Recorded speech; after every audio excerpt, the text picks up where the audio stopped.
Bismillahirrahmanirrahim. Assalamualaikum warahmatullahi wabarakatuh.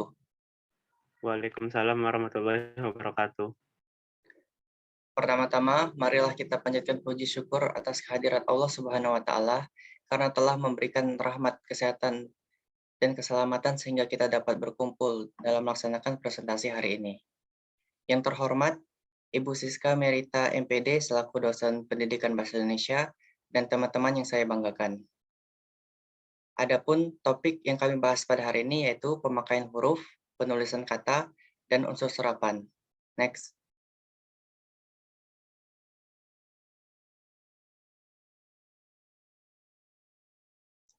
Perkenalkan, nama saya Aldi Rifki, yang akan bertugas sebagai moderator.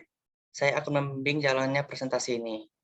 Sebelum presentasi dimulai, perkenalkan anggota kelompok kami, yaitu Fitra Tama Adiansah, Jamaluddin, Jamet Christian Yoga Pratama, dan saya Aldi Rifki. Next. Materi pertama akan disampaikan oleh Chris. Kepada Chris saya persilakan. 1. Abjad. Abjad yang dipakai dalam Ejaan Bahasa Indonesia terdiri atas 26 huruf berikut: A, B, C, D, E, F, G, H, I, J, dan seterusnya. 2. Huruf vokal. Huruf yang melambangkan vokal dalam Bahasa Indonesia terdiri atas 5 huruf, yaitu A, E, I, O, dan U. Diaritik E dilafalkan misalnya pertandingan itu berakhir seri. Diaritik E dilafalkan kami menonton film seri. Diaritik E dilafalkan pertandingan itu berakhir seri. Next. 3. Huruf konsonan. Huruf yang melambangkan konsonan dalam bahasa Indonesia terdiri atas 21 huruf, yaitu B, C, D, F, G, H, J, K, L, M, N, P, Q, R, S, T, V, W, X, Y, dan Z. Keterangan. Huruf Q dan X khususnya digunakan untuk nama diri dan keperluan ilmu. Huruf X pada posisi awal kata diucapkan S. 4. Huruf diaftong.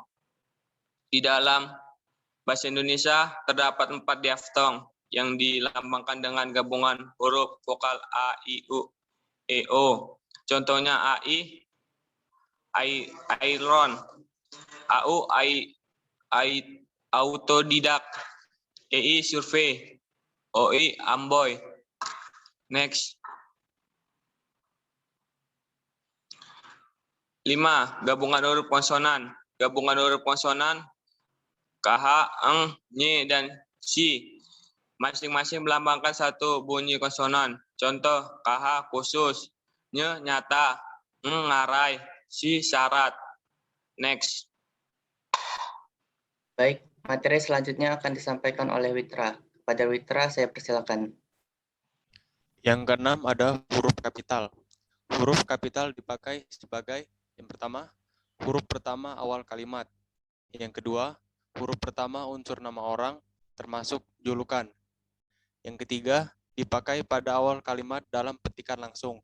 Yang keempat, huruf pertama setiap kata nama agama, kitab suci, dan Tuhan, termasuk sebutan dan kata ganti untuk Tuhan. Next.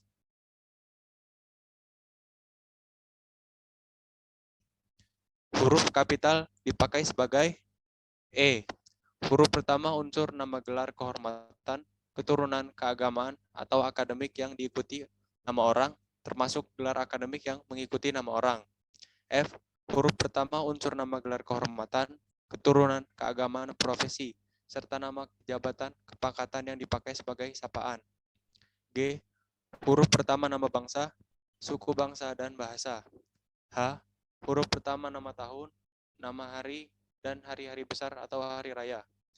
I. Huruf pertama nama geografi. J. Huruf pertama semua kata, termasuk semua unsur bentuk ulang sempurna dalam negara, lembaga, badan, atau organisasi, dan lain-lain. K. Huruf pertama setiap kata, termasuk unsur kata ulang sempurna di dalam buku, karangan, artikel, dan makalah, serta nama majalah dan surat kabar. kecuali kata tugas seperti di, ke, dari, dan yang. An untuk yang tidak terletak pada posisi awal. Next.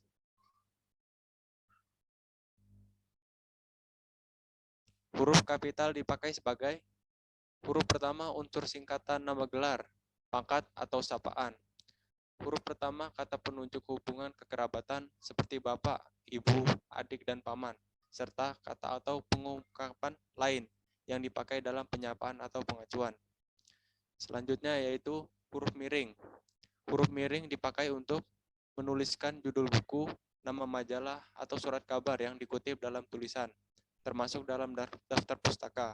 Misalnya, saya sudah membaca buku Salah Asuhan, karangan Abdul Muiz. Yang kedua, untuk menegaskan atau mengkhususkan huruf, bagian kata, atau kelompok kata dalam kalimat. Misalnya, buatlah kalimat dengan menggunakan ungkapan lepas tangan. Yang ketiga, untuk menuliskan kata atau ungkapan dalam bahasa daerah atau bahasa asing. Misalnya, nama ilmiah buah manggis ialah Garcinia mangostana. Next. Yang kedelapan yaitu huruf tebal. Huruf tebal dipakai untuk menegaskan bagian tulisan yang sudah ditulis miring. Misalnya, DH, seperti pada kata Ramadan, tidak terdapat dalam ejaan bahasa Indonesia.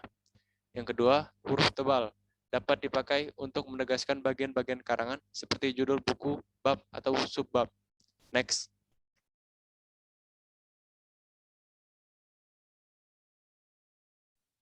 Baik, materi selanjutnya akan disampaikan oleh Jamal. Kepada Jamal, saya persilakan. Penulisan kata. Next. Yaitu 1. Kata dasar. Kata dasar dapat ditulis sebagai satu kesatuan. Misalnya, kantor, pajak penuh sesak. Saya pergi ke sekolah, buku itu sangat tebal. Yaitu selanjutnya 2. Kata berimbuhan. Kata berimbuhan, yaitu awalan, sisipan, akhiran, serta gabungan awalan dan akhiran. Ditulis serangkai dengan bentuk dasarnya. Misalnya, berjalan, yaitu berimbuhan di awal, yaitu berkelanjutan, mempermudah, dan lain-lain masih banyak. Catatan, imbuhan yang diserap dari unsur asing, seperti isme, man, wan, atau wi, ditulis serangkai dengan bentuk dasarnya. Misalnya, suku isme, senima, kamerawan, gerejawi, yaitu B. Bentuk terikat ditulis serangkai dengan kata yang mengikutinya. Misalnya, antar kota, biokimia, dwiwarna, ekstrakurikuler, mancanegara, infrastruktur, narapidana. Next.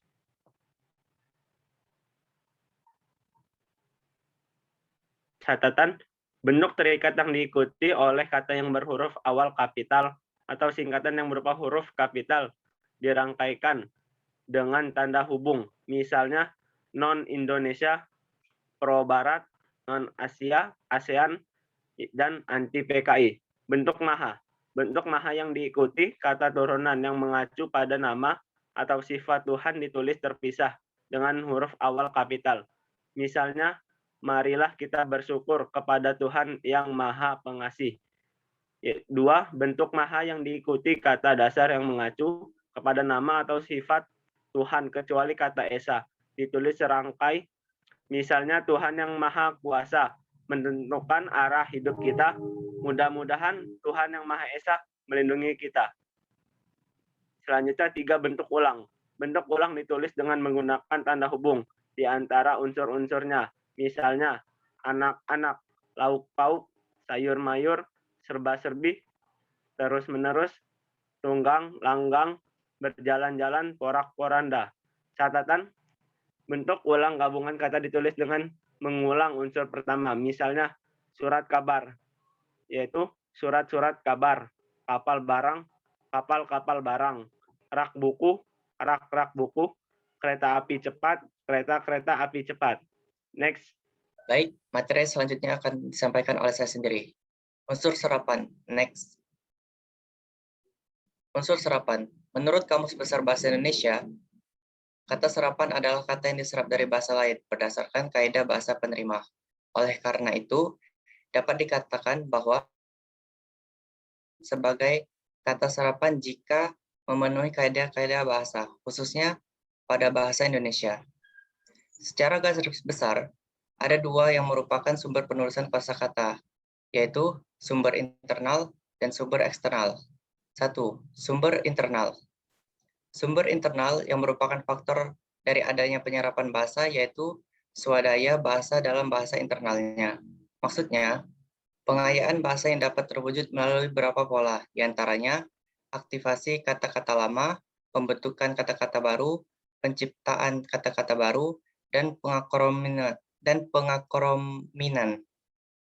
Contoh munculnya kata-kata baru seperti zaman now untuk menyebut zaman sekarang. Yang kedua, sumber eksternal. Sumber eksternal atau sumber dari luar dapat terjadi melalui perluasan dari bahasa-bahasa serumpun dan sebagainya. Perluasan bahasa dari bahasa lain atau bahasa serumpun bisa terjadi lantaran adanya interaksi sosial dan interaksi komunikasi. Sebagai contoh, perluasan bahasa Indonesia diduga berasal dari bahasa Arab. Para ahli bahasa memperkirakan kosakata bahasa Indonesia atau bahasa Melayu yang diduga merupakan serapan dari bahasa Arab relatif sangat banyak. Diperkirakan sebanyak 2.000 sampai 3.000 kata atau diperkirakan 10% sampai dengan 20% dari bahasa Indonesia atau Melayu keseluruhan. Next. Asal kata serapan. Kata serapan dalam bahasa Indonesia bisa berasal dari bahasa-bahasa asing atau juga berasal dari bahasa daerah tertentu. Di bawah ini adalah beberapa contoh asal kata serapan dari bahasa asing dan bahasa daerah. Penjelasannya adalah sebagai berikut. 1. Bahasa Jawa. Contoh, gampang, diserap menjadi mudah, yang artinya tidak berat. Gosong, diserap menjadi hangus, yang artinya terbakar sampai habis. Kedua, bahasa Sanskerta. Gembira, diserap menjadi gembira, yang artinya suka atau bahagia. Anugerah, diserap menjadi bahasa Indonesia, anugerah, yang artinya pemberian. Yang ketiga, bahasa Inggris. Contohnya, akses, yang diserap dari bahasa Indonesia, yang diserap menjadi bahasa Indonesia, akses, yang artinya jalan masuk. Aktor, yang diserap bahasa Indonesia menjadi aktor, yang artinya pemeran cerita. Yang keempat, bahasa Belanda. Contohnya, envelope, diserap ke bahasa Indonesia menjadi amplop, yang artinya sampul surat. Apotek, diserap menjadi bahasa Indonesia yang artinya apotek, yang artinya toko obat. Yang kelima, bahasa Portugis. Contohnya, akta, diserap bahasa Indonesia menjadi akta, yang artinya surat tanda bukti yang berisi pernyataan. Banko, diserap menjadi bahasa Indonesia menjadi bangku, yang artinya papan, dan sebagainya. Selanjutnya yang keenam, bahasa Arab. Contohnya, abad, diserap ke dalam bahasa Indonesia menjadi abad, yang artinya 100 tahun. Alam, diserap ke dalam bahasa Indonesia yang artinya alam. 7. Bahasa Hokkien atau Tiongkok. Contohnya angpau, diserap ke dalam bahasa Indonesia yaitu angpau yang artinya amplop kecil tepat uang. Anglo, diserap ke dalam bahasa Indonesia anglo yang artinya tugu kecil dengan arang. Next. Jenis kata serapan berdasarkan proses penyerapannya. Penyerapan sebuah kata asing menjadi kosakata bahasa Indonesia harus melalui beberapa proses. Setidaknya, ada 3 jenis kata serapan berdasarkan proses penyerapannya, diantaranya sebagai berikut. 1. Adopsi. Adopsi merupakan proses penyerapan kosakata asing memiliki makna yang sama dalam bahasa Indonesia tanpa mengubah ejaan, pengucapan, dan penulisan sama sekali. Beberapa contoh kata serapan dari bahasa Inggris yang mengalami proses adopsi seperti data, film, golf, internet, dan masih banyak lainnya. Adaptasi. Adaptasi merupakan proses penyerapan kata asing yang digunakan karena memiliki makna sama dalam bahasa Indonesia. Namun, kata tersebut telah mengalami perubahan dalam ejaan, pengucapan, dan penulisan sesuai dengan kaidah bahasa Indonesia. Adapun beberapa contoh kata serapan dari bahasa Inggris yang melalui proses ini adalah bisnis, yang diadaptasi dari kata business. Aktor, yang diadaptasi dari kata aktor, dan masih banyak lainnya. Yang ketiga, pungutan.